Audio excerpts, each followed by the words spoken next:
sepanjang hari, menyapa pendengar dari Sabang sampai Merauke, dari Pulau Miangas sampai Pulau Rote. Begitu juga untuk pendengar di Bandua, Kalimantan Selatan.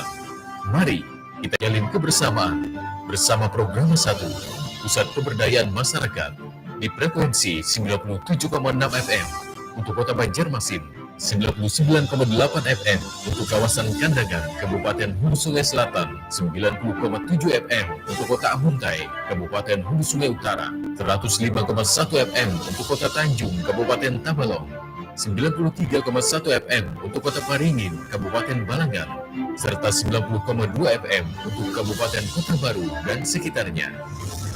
Mobile application RRI Play.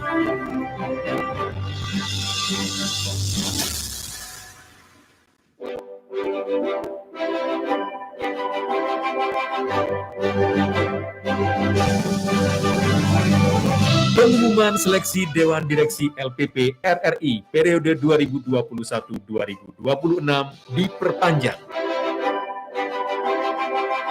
Posisi Dewan Direksi yang tersedia adalah Direktur Utama, Direktur Program dan Produksi, Direktur Teknologi dan Media Baru, Direktur Layanan dan Pengembangan Usaha, Direktur Keuangan, serta Direktur Sumber Daya Manusia dan Umum. Persyaratan, berusia minimal 40 tahun dan maksimal 60 tahun pada saat mendaftar. Khusus untuk jabatan Direktur Keuangan serta Direktur SDM dan Umum adalah pegawai negeri sipil, memiliki pangkat minimal pembina tingkat 1 golongan 4B, atau jabatan pimpinan tinggi pratama, berusia maksimal 55 tahun pada saat mendaftar. Informasi lebih lengkap dan pendaftaran dapat diakses melalui www.rri.co.id. Informasi lebih lengkap dan pendaftaran dapat diakses melalui www.rri.co.id.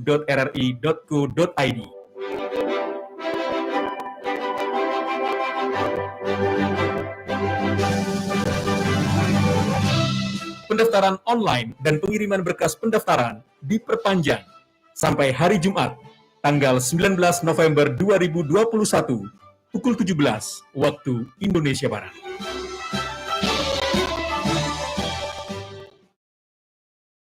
rri.co.id Portal Kantor Berita Nasional Radio Republik Indonesia.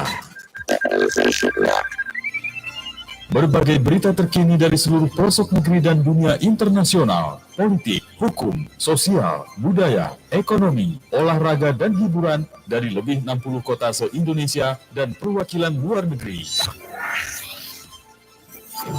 Ketik www.rri.co.id. Dapatkan informasi dan ulasan yang akurat dan terpercaya, dilengkapi dengan audio on demand. Live streaming, siaran dari Pro 1, Pro 2, Pro 4 dari 65 kota, Pro 3, Voice of Indonesia, dan Channel 5. Berita, informasi terkini dan ulasan yang terpercaya serta akurat. rri.co.id.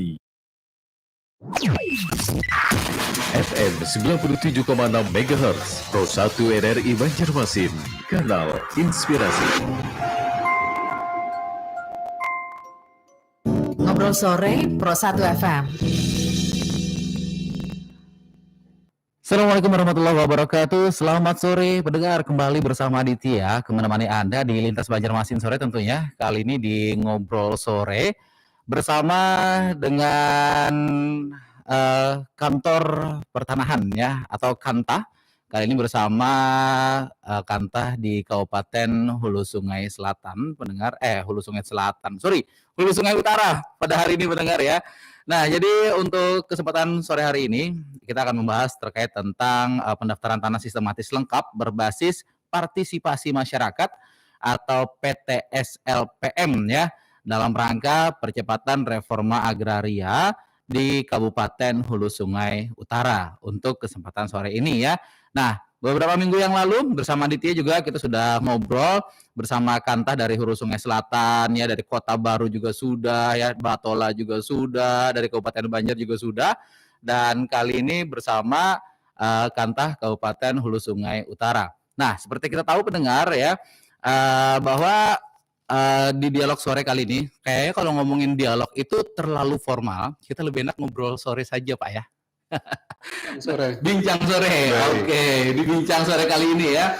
Nah, jadi sedikit mengingatkan kembali bagi Anda pendengar bahwa pemerintah Republik Indonesia ini melalui Kementerian ATR atau BPN ini dengan pembiayaan Bank Dunia sudah meluncurkan program percepatan reforma agraria di 7 provinsi di Indonesia. Nah, yaitu ada di Jambi, di Riau, Sumatera Selatan, Kalimantan Barat, Kalimantan Tengah, Kalimantan Timur, dan Kalimantan Selatan. Nah, dan dalam program percepatan reforma agraria ini pendengar, ada banyak sekali kegiatan-kegiatan yang bertujuan untuk memastikan hak-hak masyarakat ya terhadap aset dan juga akses pertanahan. Nah, salah satunya yaitu adalah pendaftaran tanah sistematis lengkap partisipasi masyarakat. Nah, yang biasa kita singkat dengan PTS-LPM. Nah, di Kalimantan Selatan, ini PTS-LPM-nya dilaksanakan di 12 kabupaten kota. Nah, salah satunya di Kabupaten Hulu Sungai Utara ini juga pendengar ya. Nah, dan untuk membahas mengenai ini semua ya, kita khususkan untuk Kabupaten Hulu Sungai Utara. Nah, ini sudah ada di studio kita, ini bersama dengan Pak Sofia Rahman, selaku Kepala Kantor Pertanahan Kabupaten Hulu Sungai Utara. Selamat sore, Assalamualaikum Pak Sofia. Waalaikumsalam warahmatullahi wabarakatuh. Selamat sore ya Pak Aditya. Iya, bagaimana perjalanannya Pak? Perjalanan kalau ditanyakan relatif Pak. Relatif lancar. Relatif lancar karena kebetulan saya berada di Banjarmasin, jadi relatif. Berarti bukan dari HSU ya ke sini. Kebetulan pada saat ini sedang berada di Banjarmasin. Alhamdulillah. Dan juga bersama dengan Pak Joko Sumarsono ST, Kepala Bidang Aset BPKAD Kabupaten Hulu Sungai Utara. Selamat sore Pak Joko. Selamat sore, Assalamualaikum warahmatullahi wabarakatuh Pak Aditya. Waalaikumsalam. Pak Joko dari Banjarmasin juga Pak? Tidak, saya langsung dari HSU tadi pagi. Dari HSU ya. Betul. Oke, kalau dari HSU pagi tadi jam berapa Pak berangkatnya Pak? Berangkatnya jam 9, Jam 9. kurang lebih jam 9, tapi agak nyantai saja. Agak nyantai. Agak nyantai Berarti kalau ngobrol jam segini udah sempet tidur siang juga Pak ya.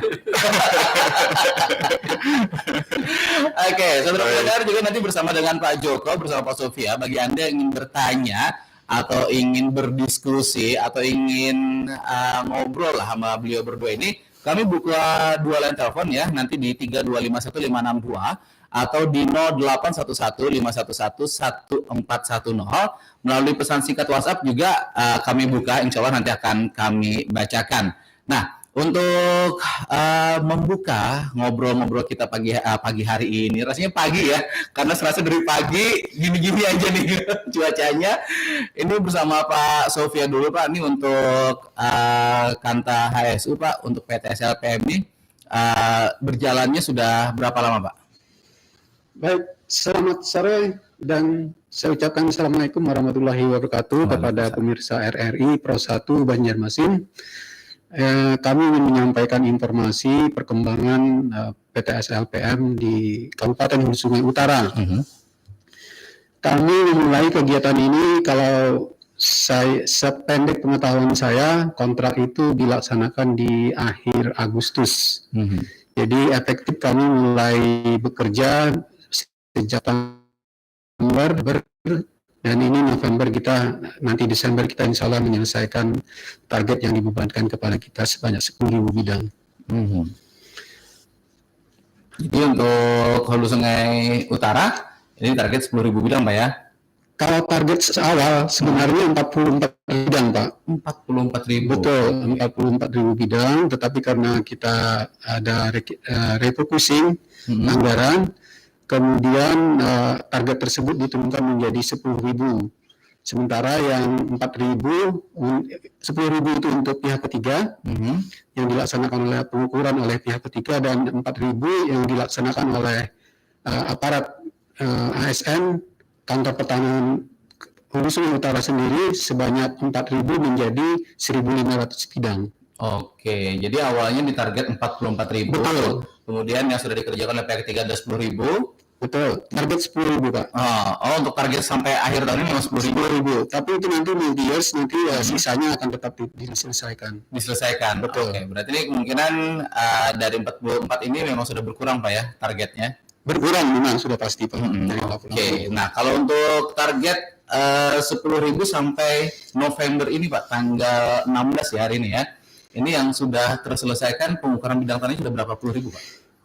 Alhamdulillah menurut data yang disampaikan dari staf kami sudah melebihi dari 50%, Pak. Jadi kita berharap nanti sampai dengan Desember berakhir target 10.000 itu bisa kami selesaikan seluruhnya sehingga kegiatan ini sesuai dengan target yang dibebankan kepada kami.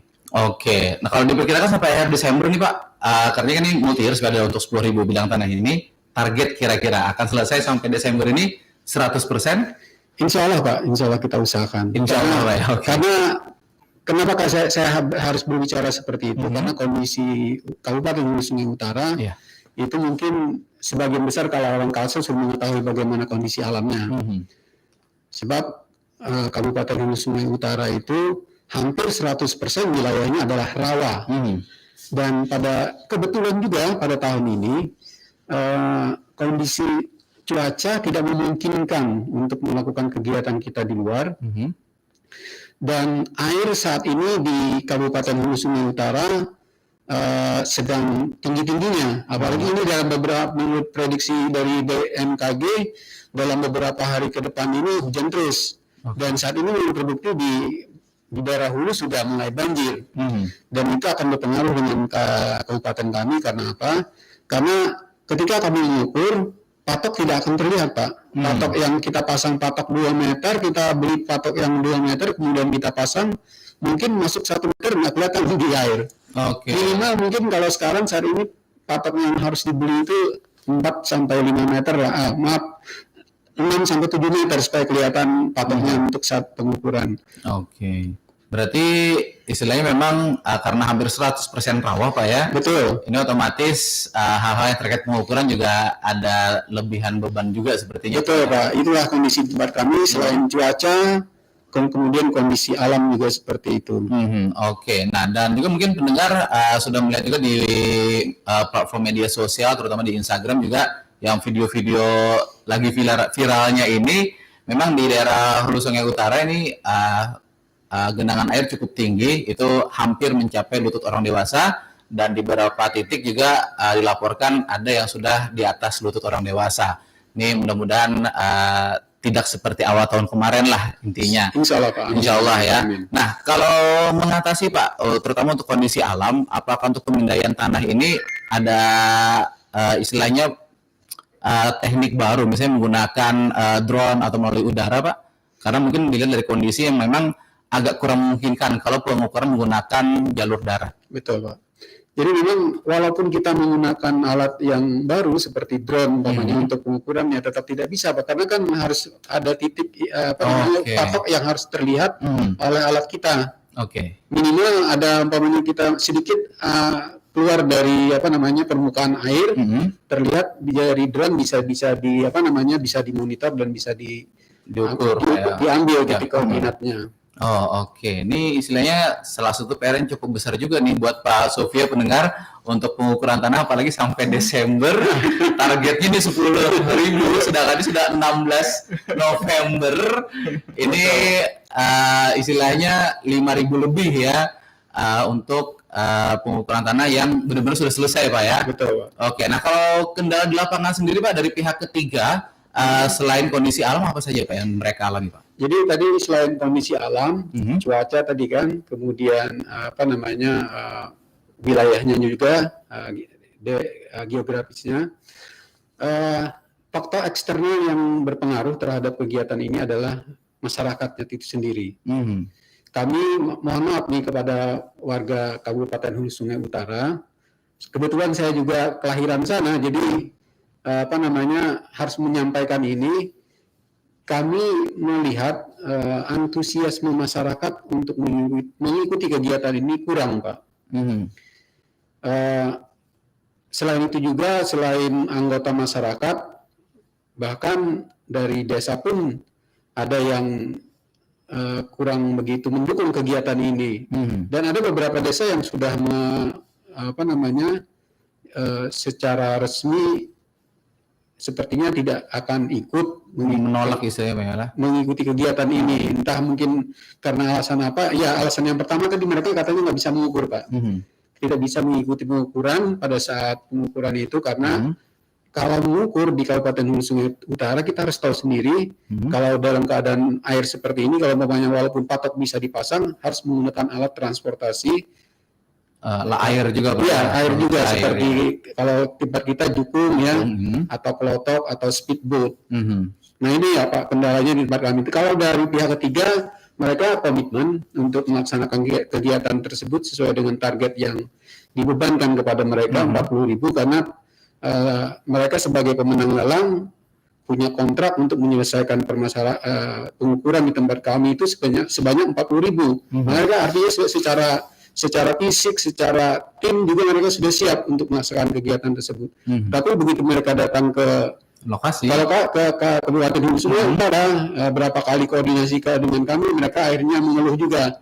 Ternyata ada hal-hal lain yang dalam tanda kutip ya, yang mungkin berpengaruh terhadap progres kegiatan kami. Oke, berarti ini istilahnya orang pihak ketiga pun juga istilahnya baru tahu ya seperti apa Hulu Sungai Utara ini. Selain kondisi alam juga masyarakatnya seperti apa, apalagi hampir 100% kondisi alamnya adalah rawa, Betul. berair, dan pengukuran tanah juga mungkin agak susah. Betul. Jauh berbeda dengan pengukuran daratan yang terlihat seperti itu Pak ya. Betul. Oke, bagi pendengar yang ingin bertanya, sekali lagi kami undang di 3251562 atau di 081151511410, silahkan terkait PTS LPM ini, terutama di wilayah Kabupaten Hulu Sungai Utara ini pendengar ya.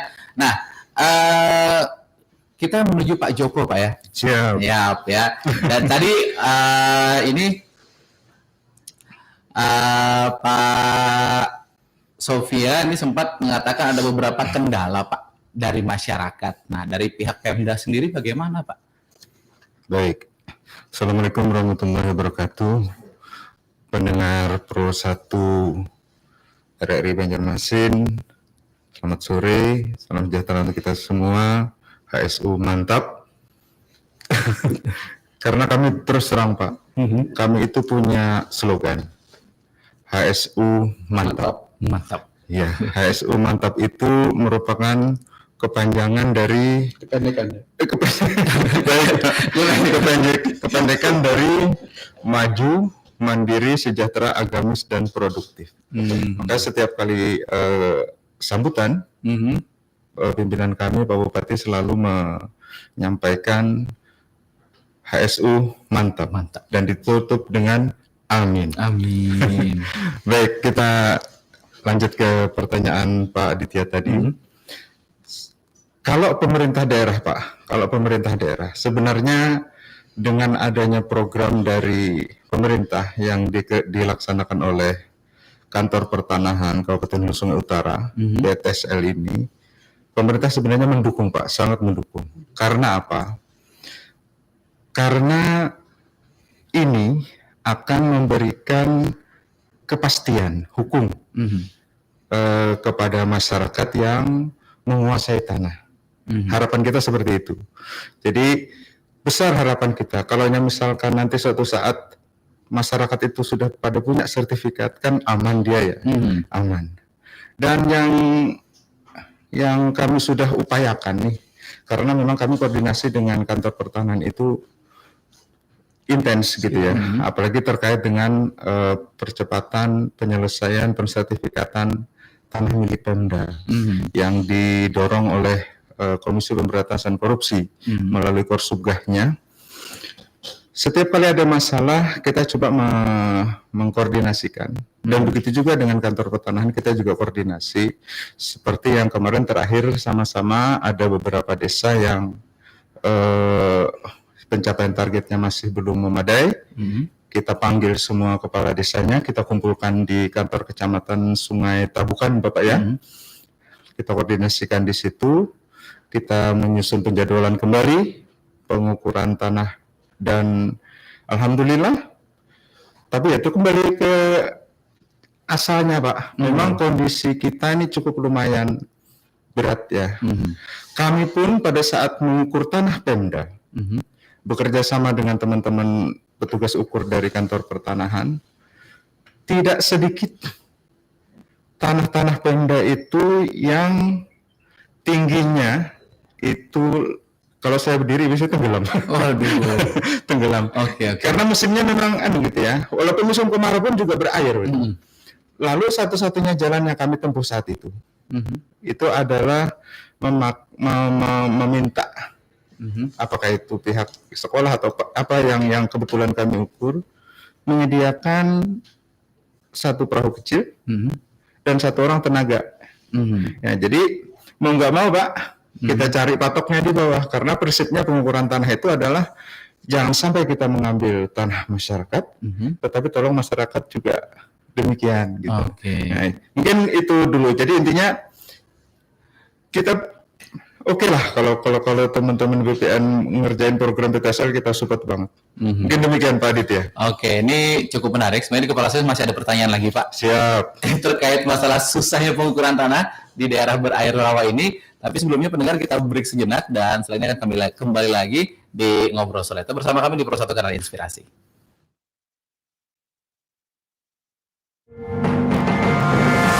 Pahlawan menurutku adalah orang luar biasa yang berjasa bagi bangsa dan negara.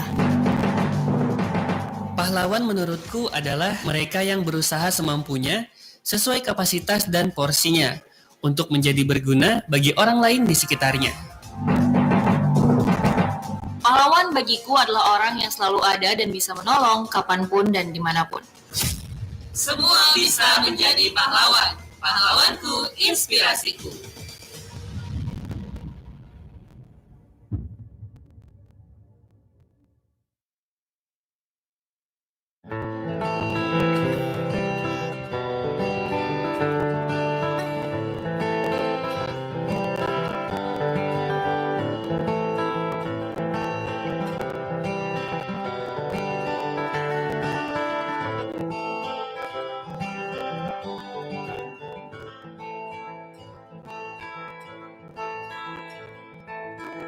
Hutan ditebang kering kerontang,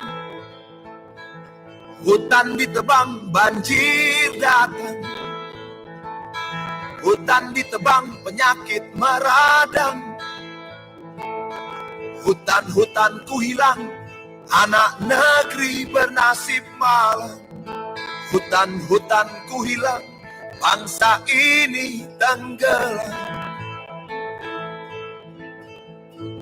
Adakah engkau tahu ini adalah hukuman?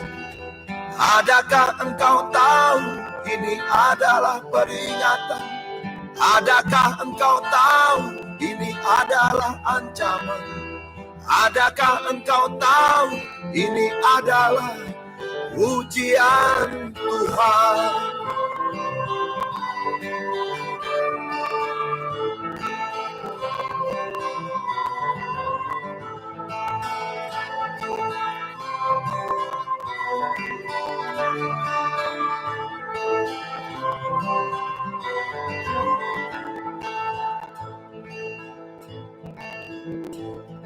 Sadar dan sadarlah, hei anak negeri. Sadar dan sadarlah, para pemimpin. Hentikan semua duka ini. Kembalikan kesuburan negeri ini. Kembalikan keindahan hutanku. Kembalikan ketenangan bangsa ini. Kembalikan hutanku. Biarkan hutan bangkit lagi.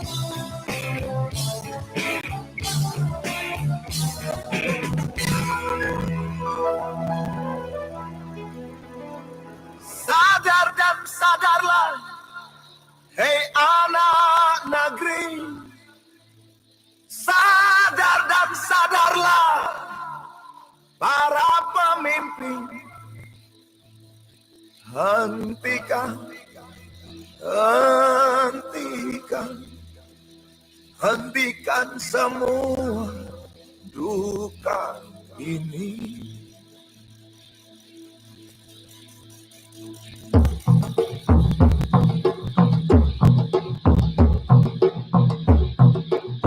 Kembalikan kesuburan negeri ini, kembalikan keindahan hutanku, kembalikan ketenangan bangsa ini, kembalikan hutanku,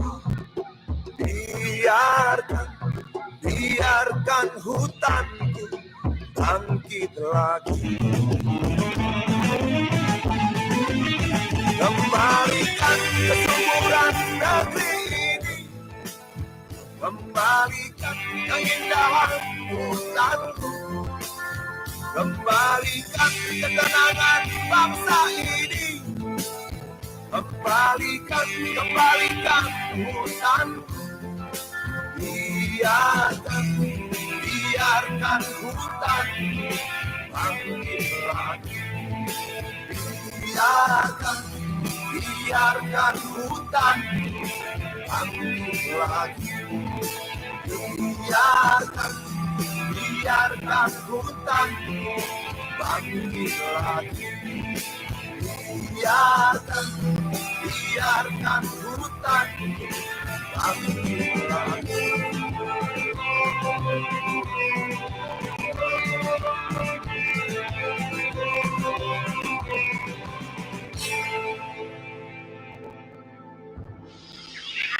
Ngobrol sore Pro 1 FM.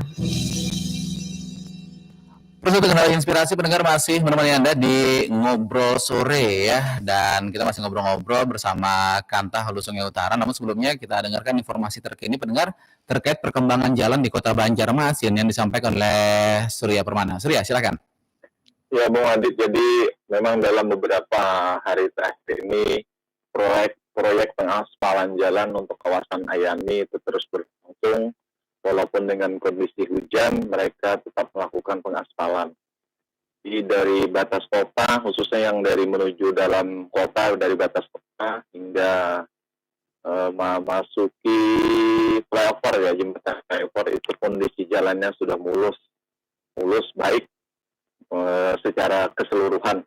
Karena kalau pagi tadi kita lihat di sempat sekitar jam 6:30 itu ditutupnya untuk samping jembatan flyover ya, karena memang ada pekerjaan pengaspalan jalan tersebut, sehingga bagi pengendara yang akan mau menuju ke Ukhuwah itu tidak bisa. Tapi sekarang sudah bisa, lantaran sudah selesai pekerjaan pengaspalan jalan tersebut. Yang menggunakan sepeda pancal ya, sepeda tinjak itu harus naik ke jembatan flyover pagi tadi karena memang mereka melakukan pengaspalan. Dan untuk kondisi yang di sebelah kanan kalau kita kiri lah, kalau kita dari dalam kota menuju luar kota itu juga mulus, hanya yang masih belum baik atau belum sempurna itu di muka kantor Bulog Kalimantan Selatan. Nah, di situ yang masih belum di pengaspalan atau di hot mix ya, karena memang kondisi bekas alat berat yang mengeruk sungai masih terjadi akibat banjir yang di awal tahun 2021 lalu, sehingga di situ kondisinya masih belum sempurna. Secara umum memang kondisi jalan Ayani lebih baik, sampai dengan arah luar kota juga baik, karena memang setiap hari mereka melakukan pengaspalan di jalur Ayani yang dilakukan oleh Balai Jalan Nasional, karena memang tanggung jawab mereka untuk melakukan perbaikan jalan. Nampaknya memang tahun ini banyak jalan-jalan nasional, jalan provinsi yang diperbaiki, baik untuk kawasan Ayani di dalam kota maupun juga di kawasan Banjarbaru, termasuk di kawasan Lianganggang sampai dengan kawasan Bati-Bati. Nah, barangkali itu informasinya sore hari ini, Bung Adit, yang dapat kita kabarkan untuk pendengar kita. Saya kembali kepada Anda. Surya Permana untuk laporan Anda ya terkait perkembangan jalan di wilayah Kota Banjarmasin dan luar kota tadi sempat di Landasan Ulin juga. Nah, pendengar, kita masih di ngobrol sore ya terkait tentang PTSL PM ya untuk Kabupaten Hulu Sungai Utara yang demografinya kita tahu memang hampir separohnya ya itu adalah wilayah hampir 100% Pak ya tadi Pak ya.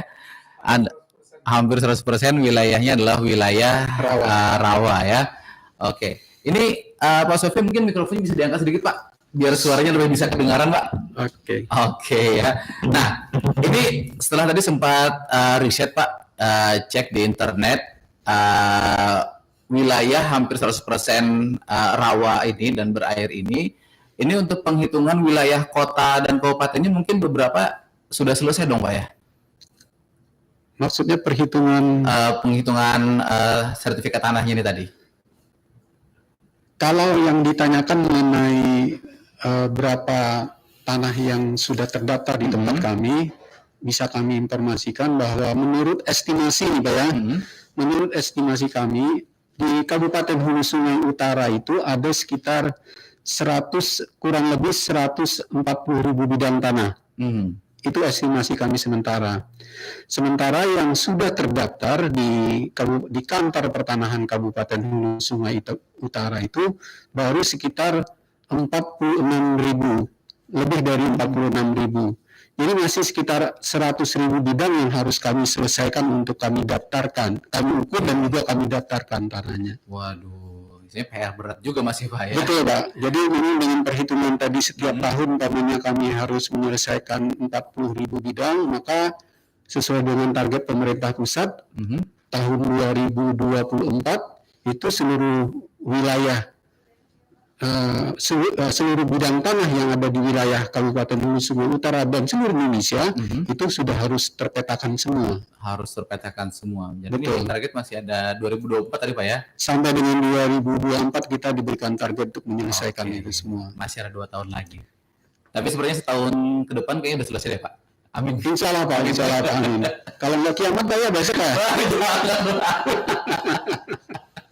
Oke, nah tapi kalau dilihat geografi daerah Hulu Sungai Utara sendiri Pak, kan hanya ada sekitar sekian persen nih daerah penduduknya. Nah kalau untuk sekian persen daerah penduduk dibandingkan wilayah yang lain yang sudah terdaftar, ini sudah selesai semuanya itu seperti apa Pak? Menurut data di tempat kami memang untuk wilayah pemukiman pada umumnya sudah ada yang terdaftar, tetapi ada juga yang belum terdaftar, Pak. Oh, ternyata wilayah pemukiman. Betul. Wilayah kami yang mungkin tadi kita belum tahu apakah ini kami tidak sosialisasi kami tidak sampai atau karena memang mungkin masyarakatnya kurang begitu antusias. Ini memang perlu kita adakan penelitian yang lebih mendalam.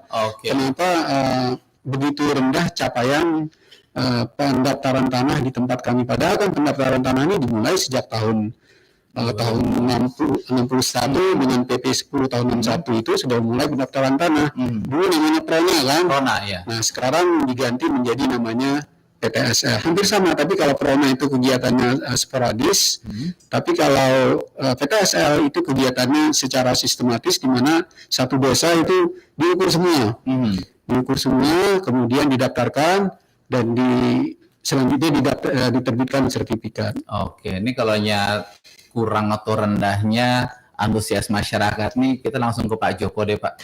Ini kayaknya permasalahannya cukup rumit sekali Pak. Langsung ya? Langsung Pak. Baik. Saking penasarannya nih kok bisa gitu loh Pak. Jadi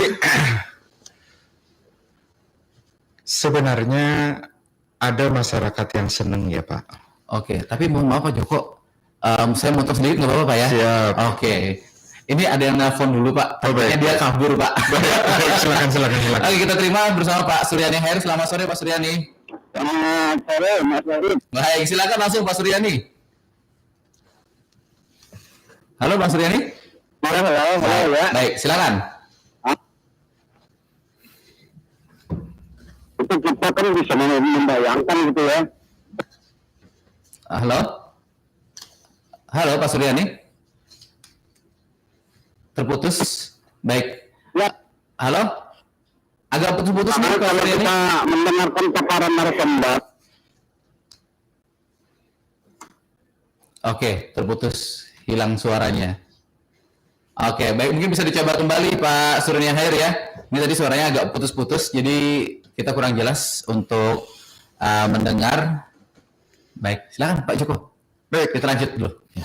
Jadi gini Pak, ada di HSU itu yang namanya masyarakat kan beda-beda ya Pak ya. Ada juga yang seneng, yang nunggu-nunggu gitu ya. Tapi ada juga yang seneng, nunggu, tapi kok ragu-ragu. Gini. Terus ada juga yang apa juga nggak disertifikat sama aja, malah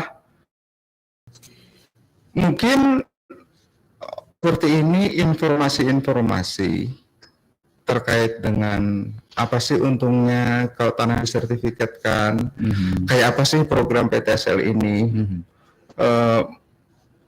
mungkin belum menyentuh ya ke mereka itu. Jadi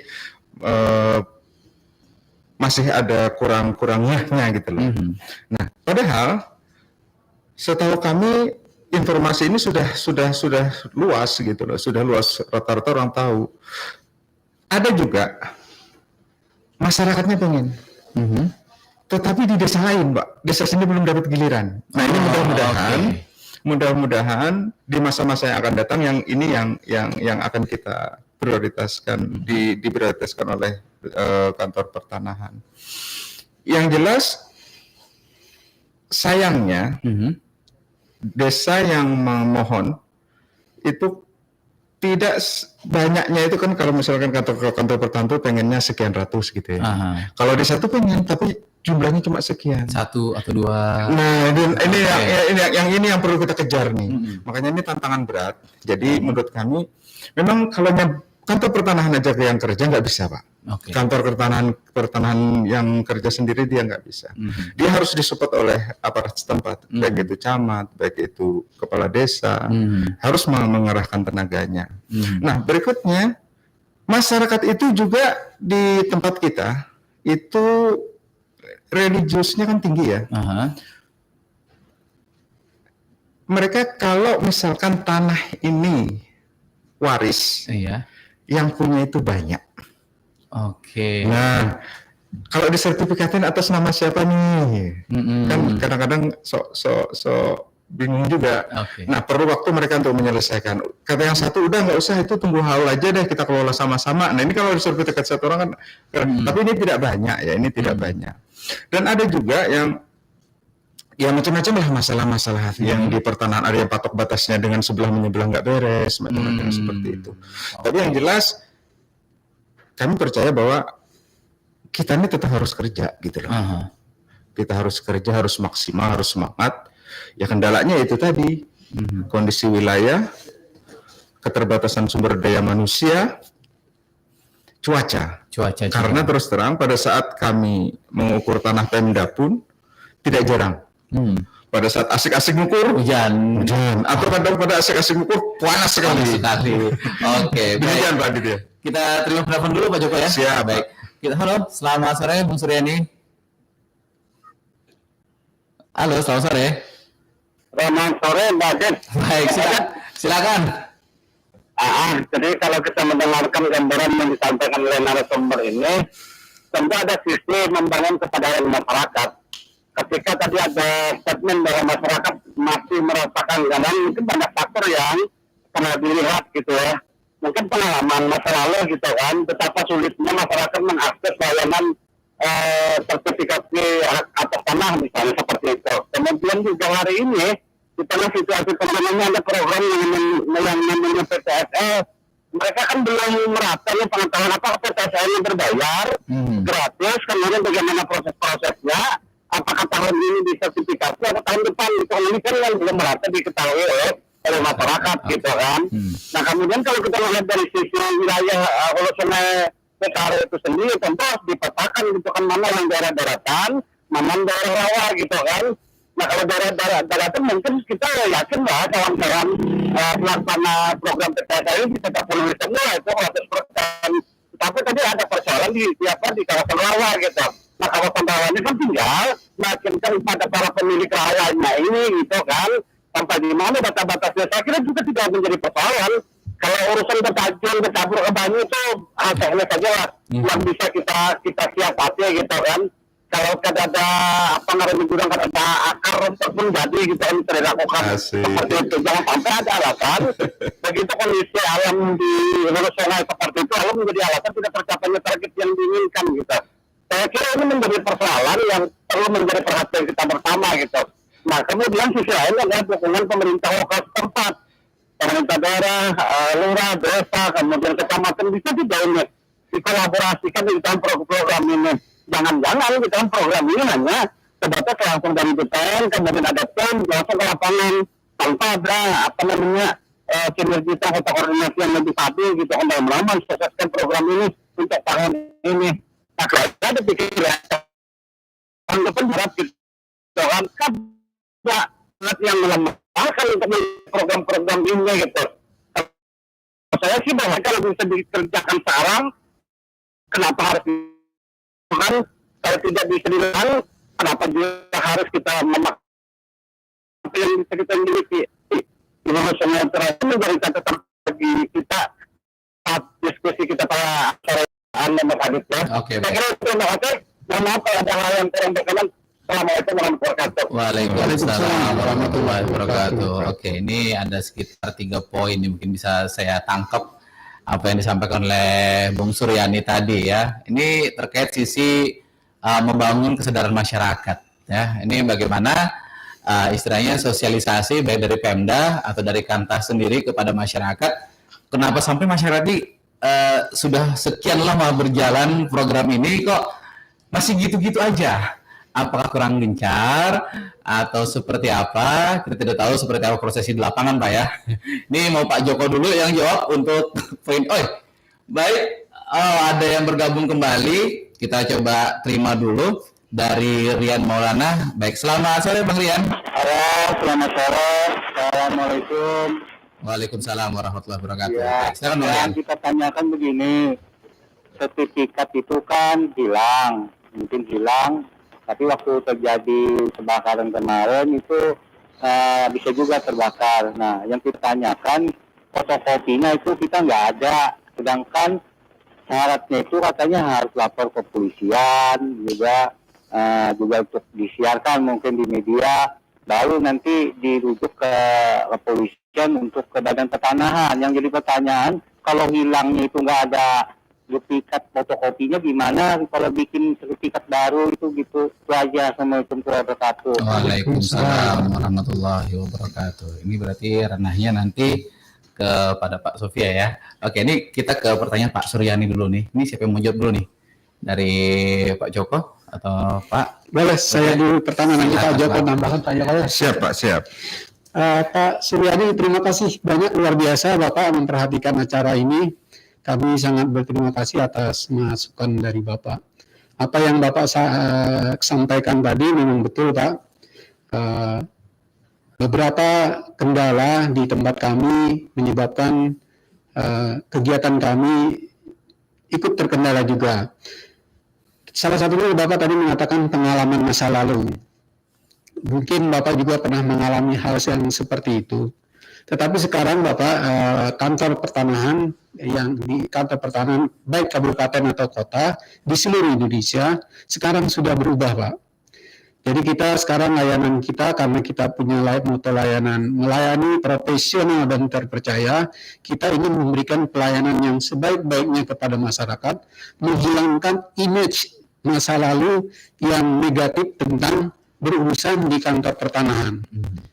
Bapak bahkan mungkin di beberapa kantor tertentu layanan sudah melalui menggunakan layanan online, tidak harus lagi bertatap muka ke kantor pertanahan. Dan tujuan akhir dari kementerian kami nanti tahun 2025 kami menjadi lembaga yang berkelas dunia sehingga semua layanan yang diberikan kepada masyarakat itu tidak ada lagi layanan tatap muka. Bapak bisa mendaftar melalui rumah, melalui kalau di tempat Bapak ada saluran internet. koneksi internet, Bapak bisa mendaftar dari rumah, kemudian membayarnya. Dan sekarang pun Bapak ketika mendaftar ke kantor pertanahan, Bapak tidak perlu bawa uang. Bapak nggak perlu bawa uang ke kantor pertanahan, tapi Bapak cukup kartu ATM atau membayar transfer melalui bank. Sehingga tidak ada lagi kita tatap muka itu dengan petugas di loket, namanya ada kelebihan uang banyak. Kalau pengalaman Bapak ya mungkin ya saya tidak tahu, itu tidak kembali umpamanya. Nah sekarang itu tidak terjadi lagi Pak, karena menggunakan semua dengan cashless, non tunai. Itu mungkin pengalaman masa lalu yang bisa saya jawab. Kemudian tadi pertanyaan apakah ikut TTSL itu berbayar atau tidak? Saya tegaskan di sini bahwa untuk kegiatan TTSL itu baik itu yang hanya untuk pengukuran maupun penerbitan sertifikat, itu untuk pengukuran itu dibebaskan biaya pengukurannya. Kemudian yang harus dibayar itu nanti bukan masalah proses penerbitan sertifikatnya, tetapi itu ada kewajiban Bapak terhadap pemerintah daerah. Umpamanya tanah Bapak itu nanti melebihi batas ambang lebih dari 60 juta, sehingga Bapak harus membayar BPHTB yang harus dibayar kepada pemerintah kabupaten kota setempat. Jadi untuk mengikuti kegiatan PTSL itu gratis Pak, kecuali Bapak beli materai mungkin nanti kemudian bayar BPHTB. Statement Bapak yang tadi mengenai kondisi alam, kata Bapak jangan menjadi alasan untuk terhambatnya kegiatan ini. Maaf Pak, kami sampaikan bahwa kami bekerja di lapangan itu menggunakan alat yang alatnya sangat sensitif terhadap perubahan cuaca. Kalau hujan mau tidak mau teman-teman harus berhenti melakukan pengukuran, karena kalau tetap dilaksanakan tanpa ada alat pelindung, dan juga di sana kami menggunakan aliran listrik mungkin seperti dari baterai, kalau itu terus dilaksanakan tentu akan merusak alat yang pengadaannya sangat mahal Pak. Jadi mau tidak mau kondisi alam itu tidak bisa kita jadikan alasan seperti Bapak tadi, kami harus tetap melaksanakan kegiatan tersebut. Kemudian yang berikutnya, apakah tadi sosialisasi kurang? Perlu kami informasikan bahwa di semua kantor pertanahan kabupaten kota seluruh Indonesia itu memiliki tim media sosial. Jadi demikian juga di kantor pertanahan Kabupaten Hulu Sungai Utara. Kami punya medsos Instagram, punya Facebook, punya Twitter, punya YouTube, dan itu bisa dilihat di informasi pertanahan itu bisa dilihat di media sosial kami.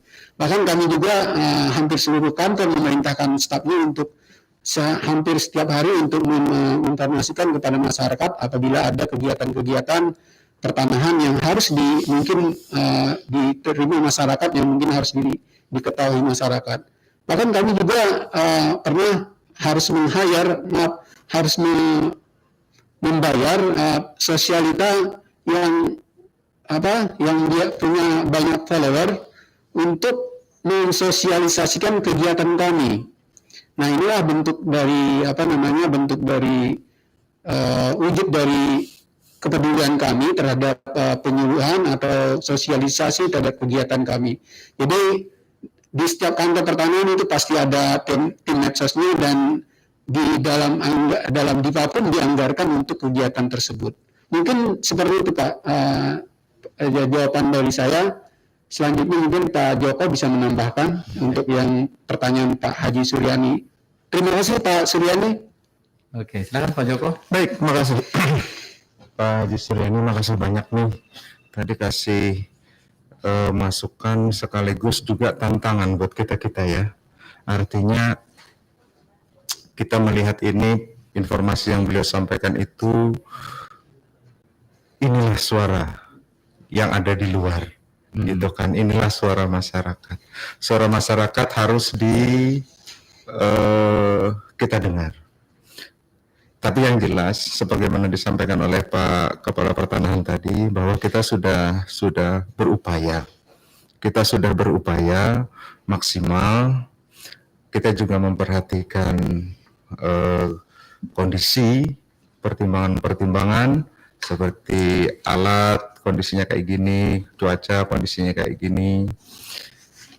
Terima kasih Pak Haji Suryani, demikian itu tadi yang dijelaskan. Terima kasih Pak, ini tantangan yang harus kami jawab nanti apa yang sampean sampaikan tadi Pak.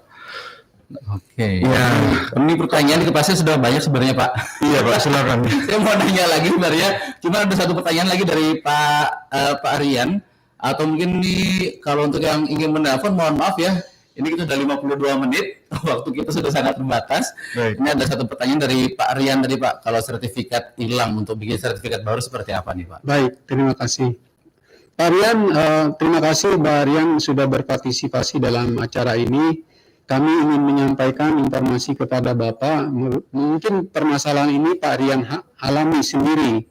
Ketika sertifikat punya Pak Rian itu hilang, entah itu mungkin terbakar, atau hilang karena dicuri oleh orang lain, atau tercecer.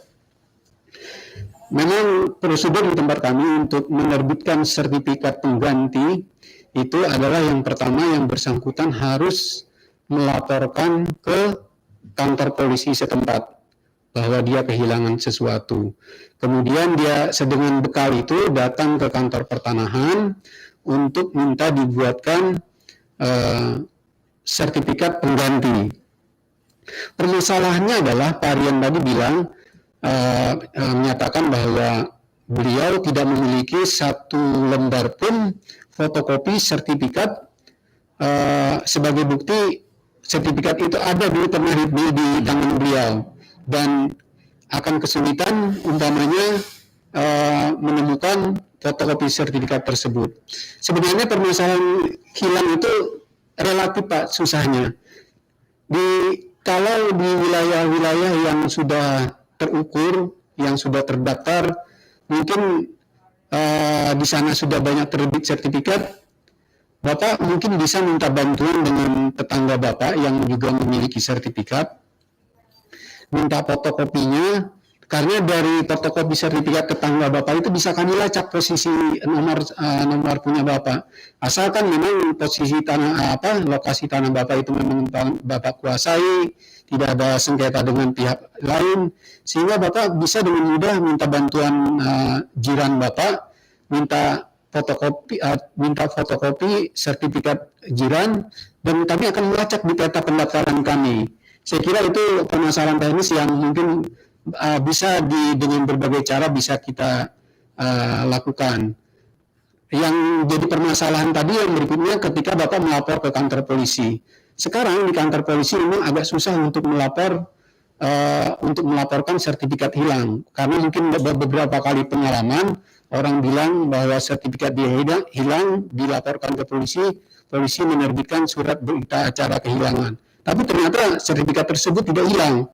Artinya di sini ada unsur penipuan, sehingga polisi akhirnya punya inisiatif ketika masyarakat ingin melaporkan bahwa sertifikat dia hilang, dia harus melapor dulu ke BPN, minta pertama kalau tidak ada tidak ada fotokopi tadi, lapor ke BPN, minta dibuatkan surat keterangan pendaftaran tanah bahwa tanah itu memang sertifikat atas nama dia, sehingga masyarakat ketika melapor ke BPN meminta dibikin mendaftar SKPT, tetapi tidak mengetahui nomornya, juga kesulitan bagi kami, kecuali tanah tersebut mungkin sudah di daerah wilayah Bapak sudah diterbitkan semua sertifikat. Nah, itu mungkin memudahkan kami untuk melacaknya. Yang sulit itu adalah di daerah Bapak, di sekitar wilayah Bapak itu tidak ada tidak ada terbit sertifikat, kami menyebutnya istilah di kaliangan pagat. Jadi kemanapun posisi tanahnya mungkin bisa di mana saja berada, tinggal orang menunjuk ini tanah saya, padahal bukan mungkin tanah dia. Iya. Mungkin seperti itu Pak Rian jawaban dari kami. Jadi silahkan nanti Bapak berkoordinasi dengan kantor pertanahan kalau memang di lokasi tanah Bapak itu sudah di samping-samping lokasi tanah Bapak itu sudah ada terbit sertifikat, insya Allah itu bisa diselesaikan. Oke, baik. Terima kasih Pak Rian. Terima kasih Pak Sofiraman, Pak Joko. Tidak berasa Pak, 56 menit, 57 sudah ya. Ini sebenarnya masih ada pertanyaan juga nih Pak kepada Pak Sofia Rahman juga, cuman karena terbatas waktu nih Pak ya. Mungkin di next kesempatan Pak, Baik. bisa kita obrolkan lagi ya hal seperti ini, apalagi untuk kondisi geografis wilayah Hulu Sungai Utara ini yang boleh dibilang cukup unik ya, berbeda dari daerah-daerah lain di Kalimantan Selatan. Baik, terima kasih bagi pendengar yang sudah bergabung. Pak Adit, boleh saya sedikit menyampaikan closing statement dari kami? Oke, silakan. Mungkin sekitar 1 menit. Silakan Pak. Kami memiliki harapan pertama kepada pemerintah Kabupaten Hulu Sungai Utara, mungkin Pak Joko nanti bisa disampaikan kepada pimpinan. Pertama, ikut partisipasi dalam mendorong warganya mengikuti kegiatan PTSL. Yang kedua, kalau memungkinkan dalam APBD dianggarkan membantu sertifikasi tanah-tanah masyarakat Kabupaten Hulu Sungai Utara. Saya kira ini mungkin agak susah karena PAD kita juga kecil. Kemudian memungkinkan untuk memberikan keringanan atau bahkan menghapus BPHTB untuk pendaftaran pertama kali. Dan yang keempat, ikut mensosialisasikan dan memberikan pemahaman kepada masyarakat arti penting kegiatan PTSL melalui SKPD terkait seperti Dinas Infopom, kemudian BPKAD, kecamatan, dan aparat kelurahan. Dan terakhir, yang ingin saya sampaikan kepada seluruh warga Kabupaten Hulu Sungai Utara pada umumnya, keuntungan untuk mengikuti kegiatan PTSL ini yang pertama adalah gratis untuk pengukuran. Kemudian jelas letak tanah, pemilik, dan perbatasan, kalau itu sudah diukur. Kemudian jika mendaftar secara swadaya, tanah yang tadinya sudah diukur, kecuali mungkin ukuran tanah atau bertambah atau berkurang, maka akan tidak perlu lagi membayar biaya pendaftaran. Setelah itu, apabila tanah Anda sudah bersertifikat, harga tanah akan meningkat, apalagi dianggap sebagai Kabupaten Hulu Sungai Utara nanti sebagai kabupaten penyangga ibu kota negara baru di Kaltim, wilayah Kabupaten Hulu Sungai Utara akan menjadi wilayah transit karena kita merupakan salah satu jalan pilihan dari Banjarmasin menuju Kaltim. Kemudian Kabupaten Hulu Sungai Utara akan memasok hasil pertanian baik beras, sayur, ikan, unggas karena wilayah kita hampir semua masuk dalam kawasan pertanian. Dan terakhir, arti penting sertifikat bagi masyarakat adalah menghindari potensi sengketa baik dalam keluarga maupun dengan pihak lain di kemudian hari. Mungkin itu saja yang dapat saya sampaikan. Terima kasih Pak Adit dan RRI Pro 1 Banjarmasin serta Pak Joko. Oke, mungkin Pak Joko statement closing-nya Pak. Baik, terima kasih. PTSL baik untuk kita semua. Terkait dengan yang disampaikan oleh Kepala Kantor Pertanahan tadi bahwa hal-hal dukungan pemerintah daerah memang selama ini sudah kita berikan, tetapi kayaknya perlu lebih ya Pak. Kayaknya perlu lebih terkait dengan BPHTB untuk pertama kali memang tidak sedikit masyarakat yang mengeluhkan ini. Dan ini nanti akan kami informasikan Pak kepada badan yang menangani langsung. Dalam hal ini adalah Badan Pengelolaan Pajak dan Retribusi Daerah, kalau dulu namanya Dispenda, sekarang BP2RD. Terkait dengan penyampaian informasi yang lebih luas lagi, nanti juga kami akan informasikan ke Kepala Dinas Kominfo, dan akan kami laporkan setelah acara ini. Nanti kita lapor juga ke pimpinan, ke Pak Bupati. Cuma yang jelas, Bupati Hulu Sungai Utara kalau dengar cerita yang seperti ini, beliau selalu berpikir, kayak apa caranya supaya baik nih?